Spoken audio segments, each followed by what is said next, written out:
Bonsoir à tous et merci de suivre ce direct Enjoy Space TV du décollage du Soyouz TMA-13M en direction de la Station Spatiale Internationale. Alors je vous rappelle que ce direct Enjoy Space TV, c'est le direct aussi de la Cité de l'Espace, le parc de l'aventure spatiale à Toulouse. Donc en ce moment, toutes les opérations à Baïkonour se déroulent comme prévu. Et c'est donc un équipage de 3 personnes qui va décoller ce soir, avec à bord un Européen, l'Allemand Alexander Gerst, que vous voyez ici à gauche, au milieu le Russe Maxime Suraev, et à droite l'Américain Redo Wiseman. Nous allons y revenir. Voici en direct du cosmodrome de Nikolai au Kazakhstan. Vous voyez le haut de la fusée Soyouz avec le vaisseau habité qui porte son sommet. Le vaisseau Soyouz également. Donc le vaisseau est dans la partie blanche. En haut, quand vous voyez la pointe en revanche, c'est ce qu'on appelle une tour de sauvetage ou d'extraction. En cas de problème sur le lanceur, c'est elle qui arrachera le vaisseau Soyouz dans lequel il y a les 3 astronautes. Alors comment c'est là-dessous dans la partie blanche supérieure, il y a tout simplement ça. Voilà. Vous voyez, ça c'est un vaisseau Soyouz, taille réelle, qu'il y a à la Cité de l'Espace à Toulouse. En haut, la partie sphérique, c'est le compartiment orbital, module orbital. En gros, dedans, c'est une pièce à vivre supplémentaire. Et il y a, chose importante, les toilettes. Au milieu, la partie rouge, c'est la partie capsule. C'est là-dedans que sont les 3 astronautes, les 3 passagers de ce soir. C'est avec cette partie-là aussi qu'ils reviennent dans l'atmosphère, puisque c'est le seul morceau qui retourne sur Terre à la fin de la mission. Et en bas, donc, le module de service avec les panneaux solaires, les systèmes de propulsion, etc. Je vous rappelle qu'à la Cité de l'Espace, il y a un autre Soyouz que celui-là, dans lequel on peut s'asseoir, voilà. Et sachez-le, la place du milieu, c'est la place du commandant, c'est-à-dire la place de Maxime Suraev. Donc à Baïkonour, il ne faut pas oublier qu'on est déjà le lendemain, parce que si le décollage a lieu à 21h57 heure française, ce sera le lendemain, le 29 mai, au Kazakhstan, à Baïkonour.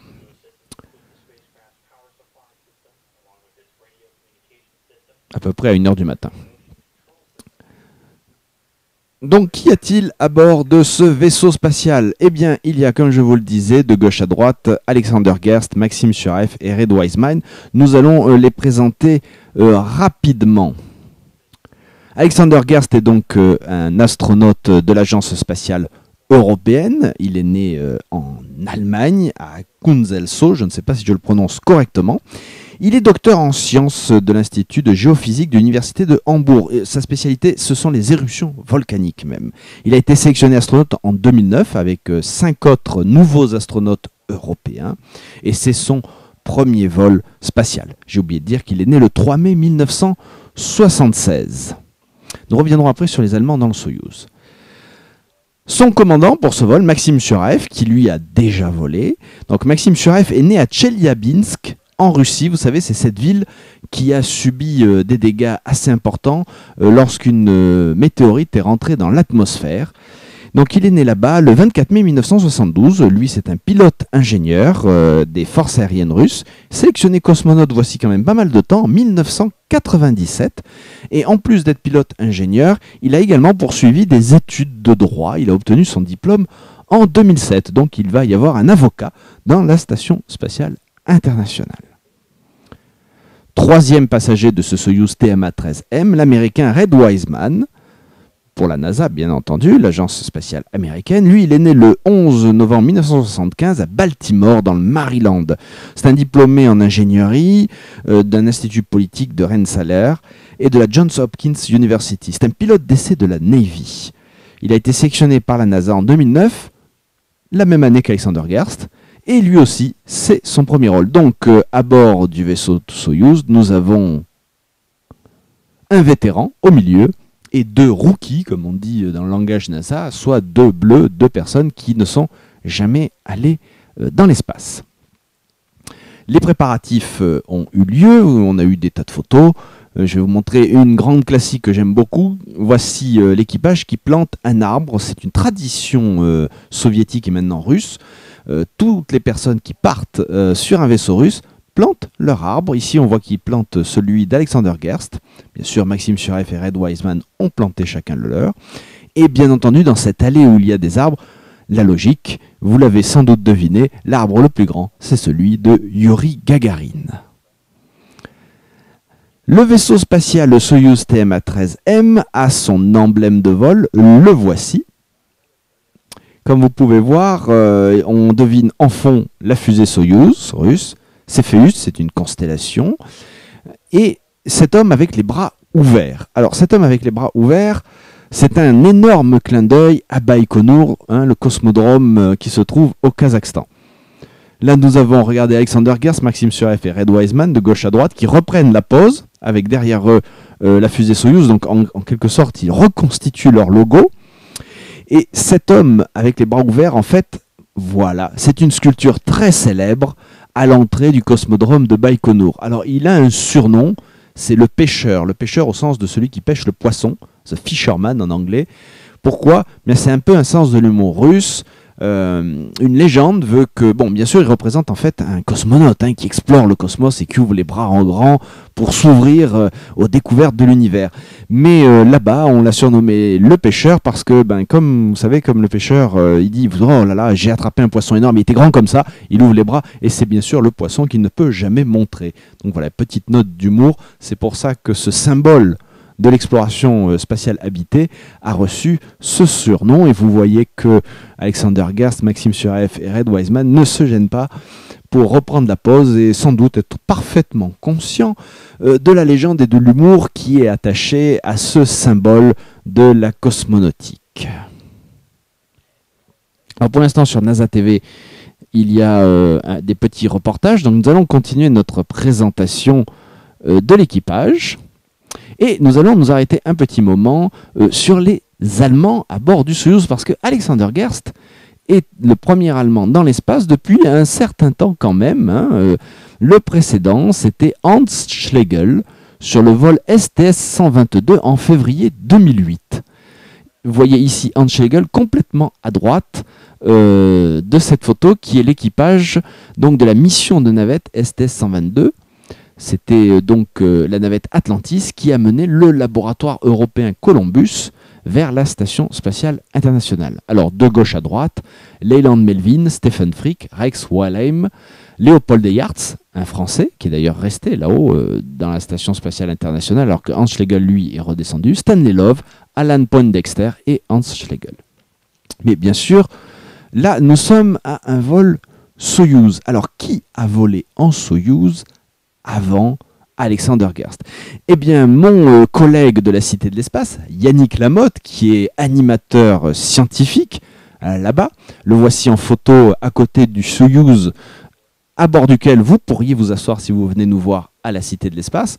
Essayez de vous mettre au milieu, vous avez la place du commandant, comme ça vous pouvez rêver de piloter un vaisseau spatial. Donc Yannick Lamotte, qu'on voit ici en photo, a fouillé les archives des vols Soyouz et il a noté qu'Alexander Gerst allait devenir le 6e Allemand à voyager à bord du vaisseau russe Soyouz.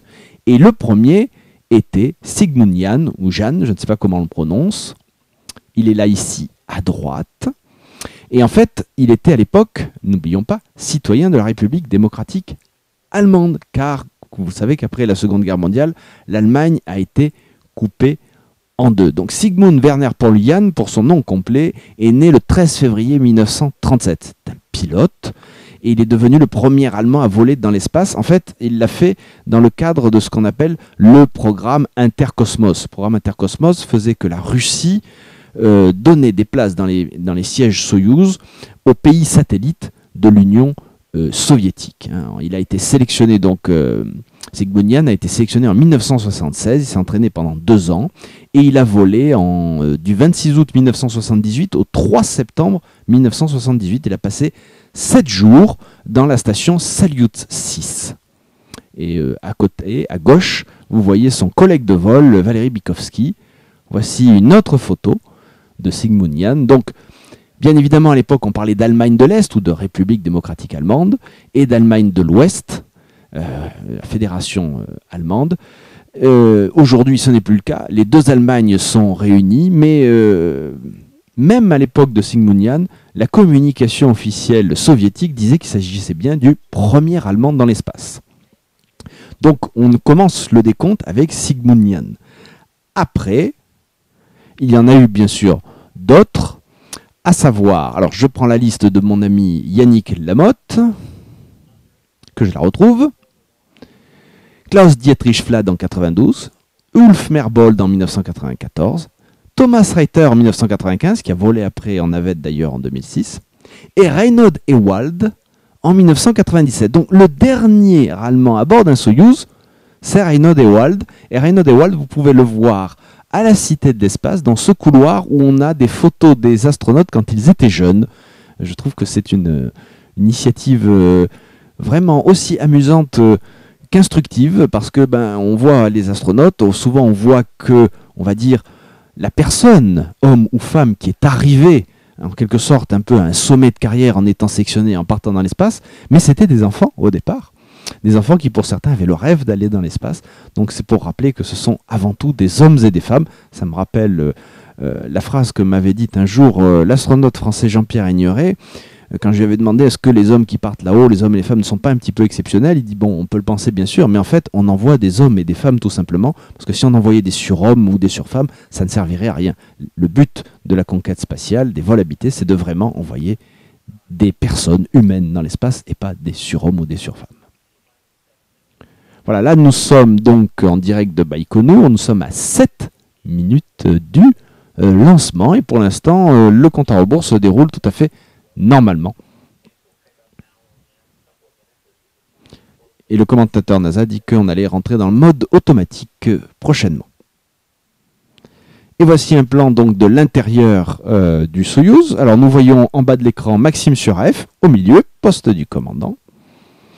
Et à côté de lui, eh bien, je n'arrive pas à savoir si c'est Alexander Gerst ou l'Américain. C'est l'Américain. Je viens de voir son petit drapeau. Donc Alexander est de l'autre côté. Alexander est à droite du commandant et Red Wiseman est à gauche de Maxime Suraev.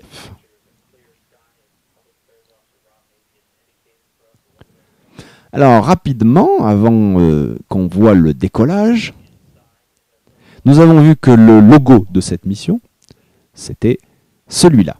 Mais ce n'est pas le seul logo qui est attaché à cette mission. Donc je vous rappelle que les trois à bord du Soyouz, Gerst, Suraev, Wiseman, vont partir vers la Station Spatiale Internationale. Là-haut, ils vont retrouver 3 personnes qui y sont déjà, et ils vont ensemble former l'expédition 40. Alors de gauche à droite, nous avons donc Alexander Skvortsov, qui est russe, l'Américain Steven Swanson, et un autre russe, Oleg Artemiev. Et ensuite on continue, Alexander Gerst, Maxime Suraev, Red Wiseman. Donc pour l'instant, les 3 qui sont là-haut dans la Station Spatiale Internationale, ce sont les 3 qui sont à gauche, et les 3 qui sont à droite sont dans le Soyouz et vont les rejoindre ce soir. Ils vont décoller, normalement ils devraient mettre 6 heures à atteindre la Station Spatiale Internationale. C'est le nouveau mode de rendez-vous rapide. S'il y a un problème, ils mettront 2 jours. C'est ce qui s'est produit d'ailleurs au précédent vol. Alors, le logo de cette mission, le voici. Donc on voit la fusée Soyouz, on voit la Station Spatiale Internationale, la Terre, une capsule, probablement une Dragon, mais le vol a déjà eu lieu. Et il y a un autre logo de mission, mais celui-là il est réservé à Alexander Gerst. C'est le logo de la mission d'Alexander Gerst, le logo de la mission européenne. C'est Blue Dot. Blue Dot, c'est quoi? C'est le point bleu. Le point bleu, c'est la Terre, bien évidemment. C'est une allusion à cette photo très poignante qui a été prise par la sonde Voyager, où on voyait la Terre tel un tout petit point bleu, un petit pixel bleu dans le ciel, perdu dans l'univers. C'est une photo sur laquelle l'astronome américain Carl Sagan a fait un texte magnifique sur le fait que cela devait nous faire réfléchir sur la relativité et l'inutilité de nos conflits ici sur Terre. Quand on voit que notre planète est juste un petit point bleu perdu dans l'immensité cosmique, on se rend compte que nous devons avant tout être des citoyens de la Terre et en prendre soin. Ce logo, cette logique et tout ce qui va derrière n'est pas très étonnant si on réfléchit au parcours d'Alexander Gerst. Je vous rappelle qu'Alexander Gerst est un docteur en sciences de géophysique, des sciences de la Terre. Il est vulcanologue, donc c'est quelqu'un qui a étudié la Terre, qui est conscient de l'écosystème terrestre, de sa fragilité aussi. Voilà, nous sommes plus qu'à quelques minutes du décollage.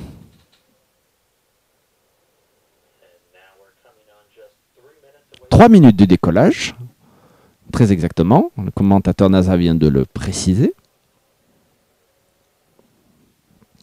Et ils partent du pas de tir numéro 1, pas de tir historique, puisque c'est de ce même pas de tir que Yuri Gagarin s'envola vers l'orbite terrestre, faisant un premier tour de Terre dans l'espace et devenant le premier homme dans l'espace.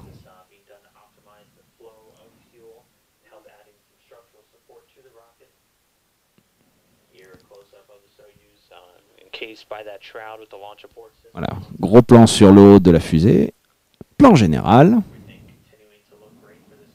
Donc tout est nominal, vient-on d'entendre.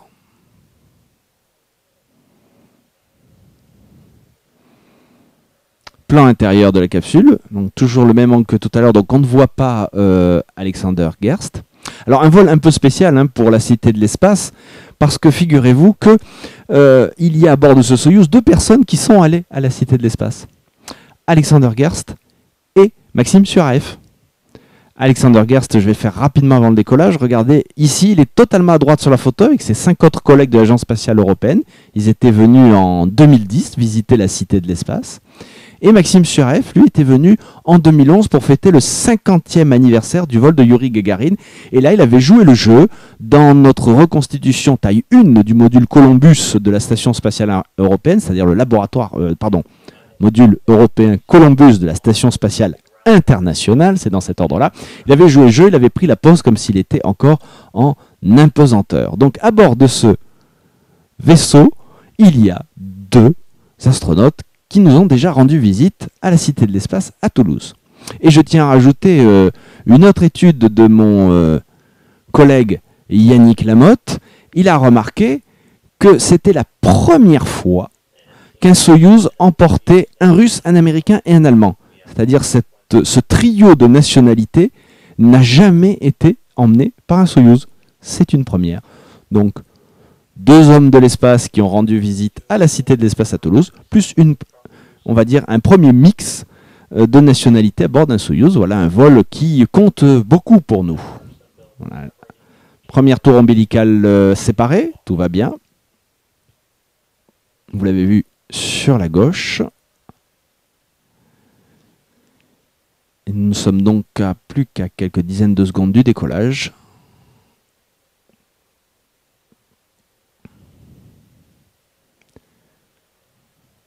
Remarquez la rampe d'éclairage, parce que c'est la nuit. Attention, allumage moteur. Mise à feu.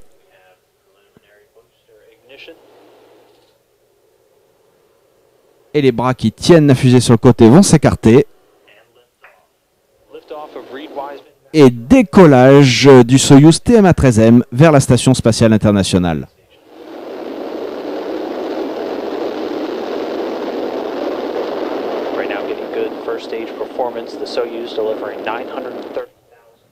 Voilà, donc bonne performance du premier étage. Stage of the Soyuz measuring 68 feet in length and 24 feet in diameter, burning liquid fuel for the first 2 minutes and 6 seconds of the flight.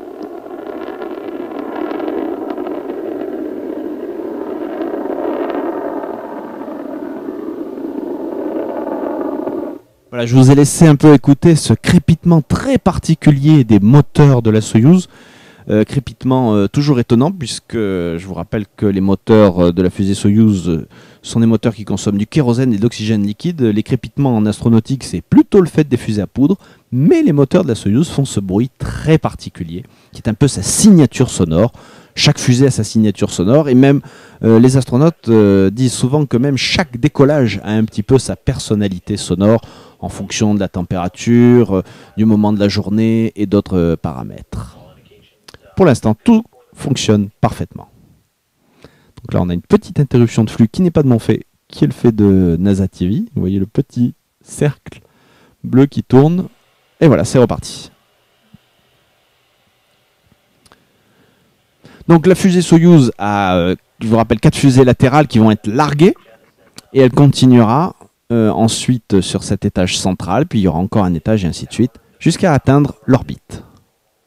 Le but étant d'atteindre 27-28 000 km/h pour tourner autour de la Terre et se diriger ensuite vers la Station Spatiale Internationale qui tourne autour de la Terre à la même vitesse. Puisqu'en fait, quand on est sur orbite autour de la Terre, je vous rappelle qu'on atteint une vitesse qui fait qu'on est en chute libre permanente autour de la Terre et qu'on rattrape sa chute. Donc pour l'instant, tout est nominal, si ce n'est la transmission NASA TV qui par moment a des petits bugs. Mais l'important, c'est que la fusée, elle, continue de façon nominale. Alors, on n'a pas encore eu de vue à l'intérieur du Soyouz.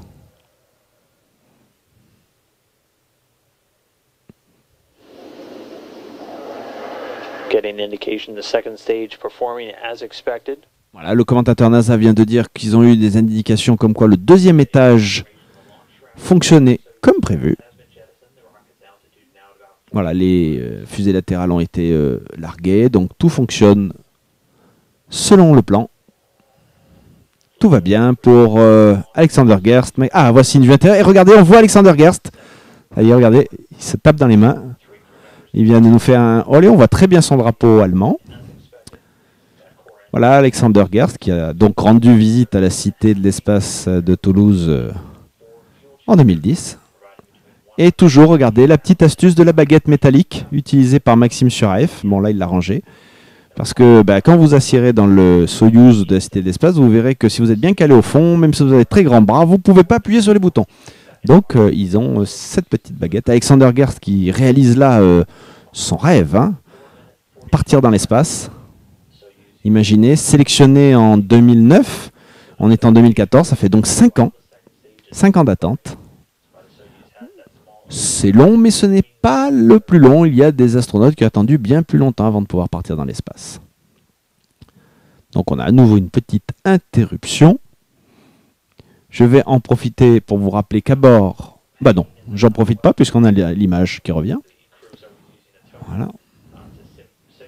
Alors on voit très bien que Maxime Suraev, si vous regardez le bas de l'écran, vous voyez qu'il a devant lui un carnet dont il tourne les pages. Parce que les astronautes suivent les procédures, Alexander Gerst aussi. C'est d'ailleurs c'est amusant parce que ça me rappelle le fait que dans le film Gravity, qui a gagné beaucoup d'Oscars dernièrement, on avait parfois trouvé un peu curieux, non crédible, cette scène où Sandra Bullock consulte le manuel du Soyouz pour arriver à s'en servir. Eh bien non, en fait, c'est très réaliste parce que même si les astronautes s'entraînent beaucoup, ils consultent toujours les manuels de procédure. Ça fait partie de la procédure de consulter le manuel de procédure, pourrait-on dire. Donc Alexander Gerst est le 6e Allemand à bord d'un Soyouz, comme me l'a fait remarquer mon collègue Yannick Lamotte. Et c'est la première fois qu'un Soyouz emporte un mix de nationalités russes, allemandes et américaines. Voilà. Là, nous avons une vue de Houston russe, en quelque sorte. C'est la salle de contrôle du Tsup à Korolev. Korolev est situé dans la banlieue de Moscou, où la ville porte bien sûr le nom de Korolev, en hommage au génial ingénieur Sergei Korolev, lui-même qui mit au point la fusée R-7, c'est Semyorka à l'époque, qui est aujourd'hui la Soyouz. Un homme au caractère en acier trempé. Donc se dirige toujours là-haut Alexander Gerst, Maxime Suraev et Red Wiseman. On a une petite interruption à nouveau de NASA TV. Donc j'en profite pour vous les remontrer. Alexander Gerst de l'Agence spatiale européenne, Maxime Suraev et Red Wiseman. Alors je rappelle que Alexander Gerst a rendu visite à la Cité de l'Espace le 11 mai 2010, exactement. Vous voyez ici de gauche à droite, c'était les 6 nouveaux astronautes de l'ESA à l'époque, de l'Agence spatiale européenne. Donc nous avons de gauche à droite le français Thomas Pesquet, l'italien Luca Parmitano, le britannique Timothy Peake, l'italienne Samantha Cristoforetti, le danois Mogensen et l'allemand Alexander Gerst. Andreas Mogensen, pardon. Et Maxime Suraev, lui, était passé à la Cité de l'Espace aussi, mais plus tard, un an plus tard, pour fêter les 50 ans du vol de Yuri Gagarin. Et là, vous le voyez dans notre réplique taille 1 du laboratoire européen Columbus de la Station spatiale internationale. Et il prenait avec grand sourire la pose comme s'il était encore un impesanteur, refaisant ce qu'il avait connu là-haut et ce qu'il va bientôt connaître puisqu'il y retourne ce soir.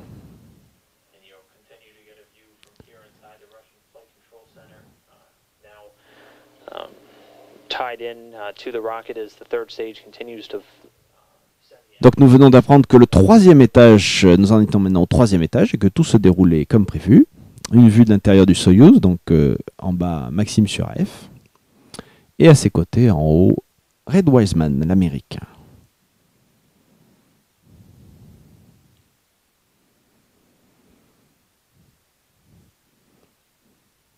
Donc harnachés dans leur fauteuil Soyouz et dans leur combinaison Sokol, puisque c'est le nom de cette combinaison blanche. Alors j'ai eu la chance d'en revêtir une en Russie et je peux vous dire que c'est pas si évident. Donc mon score, ça a donné, pour mettre ces combinaisons blanches que vous voyez là, ça a donné, je remets l'image du Soyouz, donc ça m'a pris un peu plus de 15 minutes, aidé de 2 à 3 personnes. Mais un cosmonaute astronaute bien entraîné, lui, doit être capable de la mettre en impesanteur et tout seul en quelques petites minutes seulement. Donc j'avais encore beaucoup de progrès à faire. Bon, ils ont beaucoup d'entraînement aussi, mais c'est pas évident.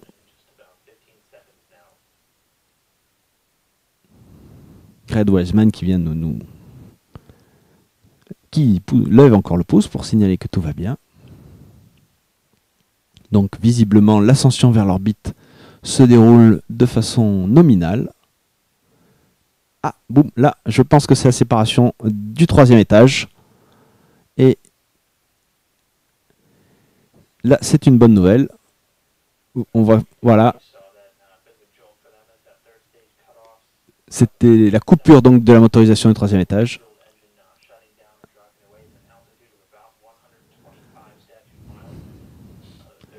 Donc ils sont un peu plus de 200 km d'altitude.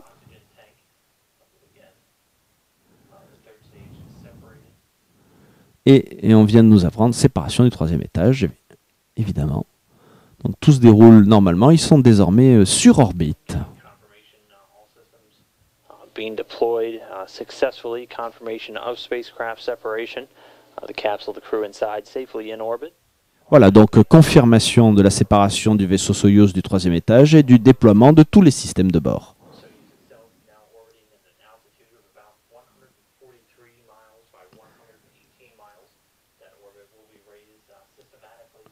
Voilà, il suit donc une orbite de 143-180 miles. Donc ça fait approximativement, un peu moins de 300 km bien sûr. Et l'orbite va être rehaussée pour atteindre d'ici 6 heures l'orbite et l'emplacement de la Station spatiale internationale si tout se déroule comme prévu. Il y a un plan B si le rendez-vous de 6 heures ne peut pas être fait. À ce moment-là, le rendez-vous se fera selon l'ancienne procédure, à savoir en 48 heures de vol.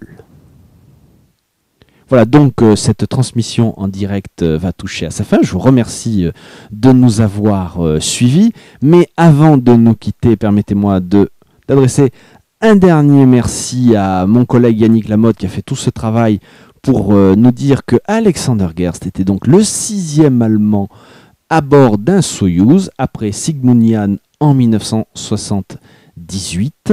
Reynolds et... J'allais en sauter. Donc Sigmund Jähn en 1978, Klaus Dietrich Flad en 92, Ulf Merbold en 1994, Thomas Reiter en 1995 et Reynolds et Wald en 1997. Reynolds et Wald que vous pouvez retrouver à la Cité de l'Espace en photo, je précise.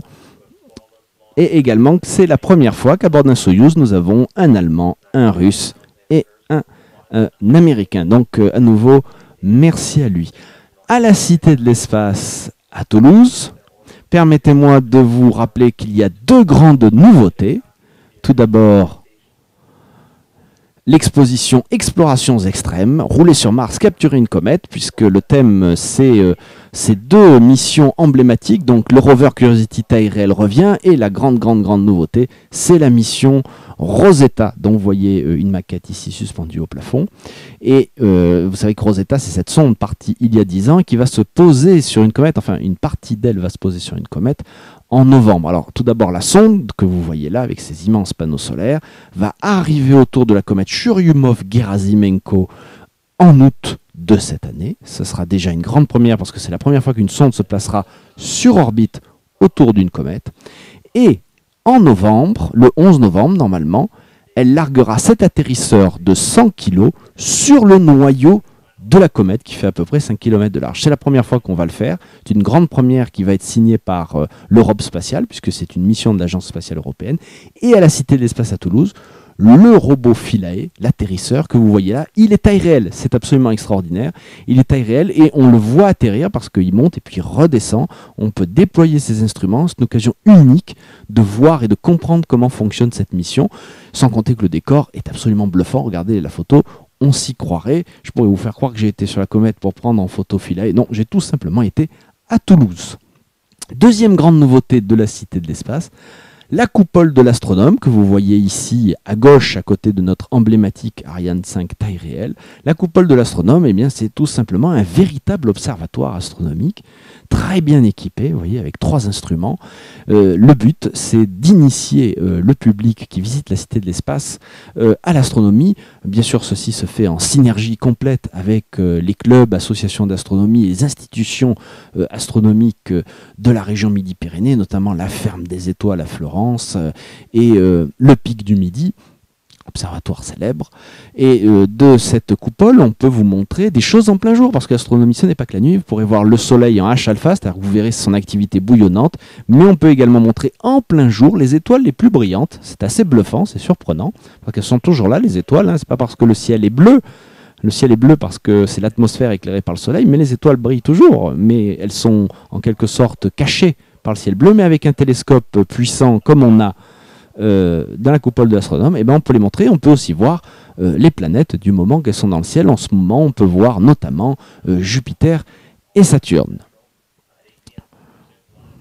Voilà, donc je viens d'entendre par NASA TV que tout allait bien pour le vol de nos amis Alexander Gerst, Maxime Sureff et Edouard Weissman.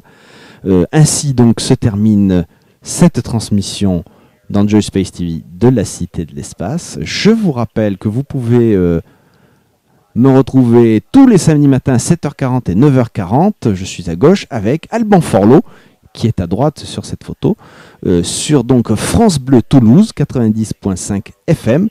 C'est une émission de radio 2 à 3 minutes consacrée aux étoiles, à l'espace, à l'astronomie.